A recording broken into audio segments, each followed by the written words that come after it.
বন্ধুরা নমস্কার। প্রধানমন্ত্রী নরেন্দ্র মোদীর শপথ গ্রহণ অনুষ্ঠানে বাংলাদেশের প্রধানমন্ত্রী কেন? এর কি কোনো বিশেষ তাৎপর্য রয়েছে? বাংলাদেশের প্রধানমন্ত্রী শেখ হাসিনা ইতিমধ্যেই ভারতবর্ষে চলে এসেছেন, দিল্লিতে চলে এসেছেন। তিনি আগামীকালকে শপথ গ্রহণ অনুষ্ঠানে অংশগ্রহণ করবেন। এর কি কোনো বিশেষ রাজনৈতিক তাৎপর্য রয়েছে? তাৎপর্যের কথা কেন আলাদা করে আলোচনা করতে হচ্ছে এই কারণে যে বাংলাদেশের রাজনীতিতে এটা ব্যাপকভাবে অভিযোগ করা হয় বাংলাদেশের বিরোধী রাজনৈতিক দলগুলোর তরফে যে প্রধানমন্ত্রী শেখ হাসিনার সঙ্গে আপনার নরেন্দ্র মোদীর একটা বিশেষ রাজনৈতিক সম্পর্ক রয়েছে। তাছাড়া প্রধানমন্ত্রী হাসিনার রাজনৈতিক দল আওয়ামী লীগের সঙ্গে বিজেপির একটা ঘনিষ্ঠ সম্পর্ক রয়েছে এবং বাংলাদেশের শেখ হাসিনাকে প্রধানমন্ত্রী পদে রাখতে নরেন্দ্র মোদী এবং বিজেপির বিশেষ আগ্রহ রয়েছে বলে বাংলাদেশে ব্যাপকভাবে অভিযোগ করা হয়। গত জানুয়ারি মাসে বাংলাদেশে যে নির্বাচন অনুষ্ঠিত হয়েছে, পার্লামেন্টের নির্বাচনে, সেই নির্বাচনেও আপনার শেখ হাসিনার পক্ষে নরেন্দ্র মোদী সরকার কাজ করেছে বলে বাংলাদেশে ব্যাপক অভিযোগ ওঠে এবং সেই অভিযোগগুলো নিয়ে তারা ব্যাপক আন্দোলনও করে এবং এখনও পর্যন্ত তারা তাদের অভিযোগে একদম কট্টরভাবে অবস্থান করছে। এই রকম একটা অবস্থা যখন বাংলাদেশের সঙ্গে নরেন্দ্র মোদীর, বিজেপির এবং ভারতের একটা অভিযোগের কথা বলছি আমি, তখন এই নরেন্দ্র মোদীর তৃতীয়বারের জন্য প্রধানমন্ত্রী পদে শপথ গ্রহণের সময় বাংলাদেশের প্রধানমন্ত্রীর উপস্থিত থাকাটা, আর বিশেষ করে তিনি যখন শেখ হাসিনা, তার উপস্থিত থাকাটা বিশেষ বার্তা বহন করে, বিশেষ গুরুত্ব বহন করে। আর স্বাভাবিকভাবেই এই বিষয়টি বাংলাদেশের শাসক এবং বিরোধী রাজনৈতিক দলগুলোর কাছে, বাংলাদেশের মিডিয়ার কাছে বিশেষ গুরুত্বপূর্ণ বিষয়। ফলে বাংলাদেশেও এ নিয়ে চর্চা হচ্ছে, আলোচনা হচ্ছে। ভারতবর্ষেও বিভিন্ন রাজনৈতিক দলগুলো এই তালিকা, প্রধানমন্ত্রীর শপথ গ্রহণ অনুষ্ঠানে আমন্ত্রিত আন্তর্জাতিক অতিথিদের তালিকা দেখছেন এবং তার কী কী রাজনৈতিক গুরুত্ব রয়েছে সেটা বোঝার চেষ্টা করছেন। যতটুকু খবর পাওয়া গেছে, শ্রীলঙ্কার রাষ্ট্রপতি উপস্থিত থাকার কথা, তারপর নেপালের প্রধানমন্ত্রী প্রচণ্ড, তারও উপস্থিত থাকার কথা। আর মোটামুটি বোঝা যাচ্ছে, সংবাদ আসছে, পাক্কা এখনও কনফার্ম হয়নি, কিন্তু শোনা যাচ্ছে ভুটানের প্রধানমন্ত্রীও সম্ভবত তিনিও থাকবেন। মরিশাসের তরফ থেকে, মালদ্বীপের তরফ থেকে এবং সিসিলির তরফ থেকে ও থাকবেন। কোনো দেশের প্রধানমন্ত্রী, কোনো দেশের রাষ্ট্রপতি, কোনো দেশের উপপ্রধানমন্ত্রী, এরা উপরাষ্ট্রপতি, এরা উপস্থিত থাকার কথা। এর মধ্যে সবচেয়ে বেশি গুরুত্বপূর্ণ হলো বাংলাদেশ, কারণ বাংলাদেশ ভারতবর্ষের ইমিডিয়েট প্রতিবেশী এবং নানান দিক থেকে বাংলাদেশের সঙ্গে সাংস্কৃতিক সম্পর্ক, রাজনৈতিক সম্পর্ক, অর্থনৈতিক সম্পর্ক, অনেক দিক থেকে বাংলাদেশের সঙ্গে ভারতের ঘনিষ্ঠতা সবচেয়ে বেশি। তারপরে রয়েছে নেপাল, যেহেতু নেপালের মধ্যে কমিউনিস্ট পার্টির প্রভাব বেশি রয়েছে এবং নেপালের সঙ্গে চীনের আন্তর্জাতিক সীমানা রয়েছে, আবার ভারতের সঙ্গে সীমানা রয়েছে। নেপালের গুরুত্ব সবচেয়ে বেশি, বাংলাদেশের পরে সবচেয়ে বেশি, বা বাংলাদেশের মধ্যে সমান সমান গুরুত্ব হবে নেপালের। তো সুতরাং নেপালের প্রধানমন্ত্রীর আশাটা এক্ষেত্রেও বিশেষ গুরুত্ব বহন করছে।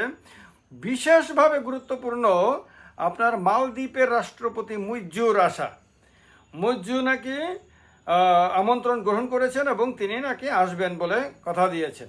তো তিনি রাষ্ট্রপতি হওয়ার পরে, মালদ্বীপের রাষ্ট্রপতি হওয়ার পরে তিনি একটা ভারত বিরোধী অবস্থান নেন এবং ভারতের যে সেনা আপনার মালদ্বীপে অবস্থান করছিলেন তাদেরকে ফিরিয়ে নেওয়ার জন্য তিনি চাপ প্রয়োগ করেন এবং শেষ পর্যন্ত তাদেরকে ফিরিয়ে আনা হয়েছে। তো এই যে মোহাম্মদ মুইজ্জু, তিনি ভারত বিরোধী নেতা হিসেবে মালদ্বীপে পরিচিতি পান। ফলে তার যে এখন ভারতের প্রধানমন্ত্রী শপথ গ্রহণ, কারণ একই ব্যক্তি রয়েছেন প্রধানমন্ত্রী, তার শপথ গ্রহণে যার সময়েই তিনি বিবাদ তৈরি করেছিলেন, ভারতবর্ষে আসা তার বিশেষ বার্তা বহন করছে এবং তিনি বলেছেন ভারতের সঙ্গে ঘনিষ্ঠভাবে কাজ করতে চান। এখন দেখা যায়, যদি এই দেশগুলোর কথা বলি আমরা, তাহলে ওইদিকে চীন রয়েছে। চীন টার্গেট করেছে অনেক আগেই শ্রীলঙ্কাতে চীন তার ঘাঁটি বানাতে চেয়েছে বহুত আগে থেকেই এবং খানিকটা হলেও সে সফল হয়েছে। একদিকে তো ঋণের জালে এই দেশগুলোকে অনেকটাই জড়িয়ে দিয়েছে, আরেকদিকে একটু একটু করে এক একটা দেশে ঘাঁটি বানানোর দিকে চীন অগ্রসর হয়েছে। সেদিকে শ্রীলঙ্কা ইম্পর্ট্যান্ট, সেদিকে নেপাল তো চীনের ইমিডিয়েট প্রতিবেশী। নেপালের রাজনীতিতে চীনের একটা বড় প্রভাব রয়েছে, সুতরাং ভারতের জন্য এই দিকটা বিশেষভাবে দেখতে হয়। তারপর মরিশাস রয়েছে। মরিশাস যেহেতু ভারতের দীর্ঘদিনের বন্ধু, অনেক পুরনো বন্ধু মরিশাস, সেই মায়ুম আব্দুল গায়ুম এর সময় থেকে, সেই মরিশাসেও চীনের নজর রয়েছে। চীনের নজর রয়েছে সিসিলিতে, চীনের নজর রয়েছে ভুটানে, কারণ ভুটান সীমান্তে আপনারা জানেন চীনের সেনাবাহিনীর সঙ্গে ভারতীয় সেনাবাহিনীর অনেকবারই ধাক্কাধাক্কি হয়েছে, মানে ভুটানের কাছাকাছি। তো তারপর আপনার বাংলাদেশের উপরেও চীনের নজর রয়েছে। তো এই রকম চীনের যে দৃষ্টি, এই সমস্ত দেশগুলো যাদের সঙ্গে ভারতের ঐতিহাসিকভাবে অনেক পুরনো বন্ধুত্বপূর্ণ সম্পর্ক রয়েছে, সেই দেশগুলোকে ভারতের সঙ্গে তাদের দূরত্ব তৈরি করে নিজের কাছে টেনে নেওয়ার জন্য চীন অনেক দিন ধরে চেষ্টা করে আসছে। তো সেই দিক থেকে ভারতের কাছে এটা সুযোগ, এবং এটা মূলত আমাদের যারা বিদেশ মন্ত্রকের বড় বড় অধিকারীরা রয়েছেন, যারা পরিকল্পনাকার রয়েছেন, যারা বিভিন্ন মানে আন্তর্জাতিক বিষয়গুলো নিয়ে যাদের সারা দিন রাতের কাজ, তাদের সূক্ষ্ম পরিকল্পনাতে এই তালিকা তৈরি করা হয়েছে বলে আমার অনুমান। যে একদিকে হলো প্রতিবেশীদের সঙ্গে সম্পর্কটাকে আরও উন্নত করে দেওয়া, কারণ কোনো প্রধানমন্ত্রীর শপথ গ্রহণ, রাষ্ট্রপতির শপথ গ্রহণ, এগুলি এক একটা ওকেশন, একটা অপরচুনিটি। তারপরে আপনার প্রজাতন্ত্র দিবস, স্বাধীনতা দিবস, এইগুলি এক একটা দেশের কাছে এক একটা সুযোগ, যখন সে তার টার্গেটেড ফ্রেন্ডদের, বিশেষ বিশেষ দেশকে, যাদের সঙ্গে তার আগামী দিনের সম্পর্ক, কারোর সঙ্গে বাণিজ্যিক কারণে, কারোর সঙ্গে রাজনৈতিক কারণে, কারোর সঙ্গে সাংস্কৃতিক কারণে, কারোর সঙ্গে অন্য কোনো বিশেষ কারণে মানে ঘনিষ্ঠতা দরকার অথবা ঘনিষ্ঠতা রয়েছে, তাদের সঙ্গে ঘনিষ্ঠতা স্থাপন করার জন্য অথবা বাড়ানোর জন্য এগুলি খুবই গুরুত্বপূর্ণ ভূমিকা পালন করে। সেই জন্য দেখবেন এই দিনগুলোতে কোনো বিশেষ দেশের রাষ্ট্রপতি বা প্রধানমন্ত্রীকে আমন্ত্রণ জানানো হয় বিশেষ অতিথি হিসেবে উপস্থিত থাকার জন্য। সেই দিক থেকে বাংলাদেশের প্রধানমন্ত্রী শেখ হাসিনাকে আমন্ত্রণ জানানোর আন্তর্জাতিক গুরুত্ব ডেফিনেটলি অনেক বেশি রয়েছে। আর এটাকে বাংলাদেশের রাজনীতির যারা মানে লোকরা রয়েছেন, তারা তাদের মতন করে ব্যাখ্যা করবেন। সেখানে আওয়ামী লীগের লোকরা একরকমভাবে ব্যাখ্যা করবেন, পজিটিভ ওয়েতে হয়তো ব্যাখ্যা করবেন, আবার সেখানকার যারা বিরোধী রাজনৈতিক দলগুলো রয়েছে তাদের তরফ থেকে তারা হয়তো এটার মধ্যে অন্য কোনো অর্থ খোঁজার চেষ্টা করবেন।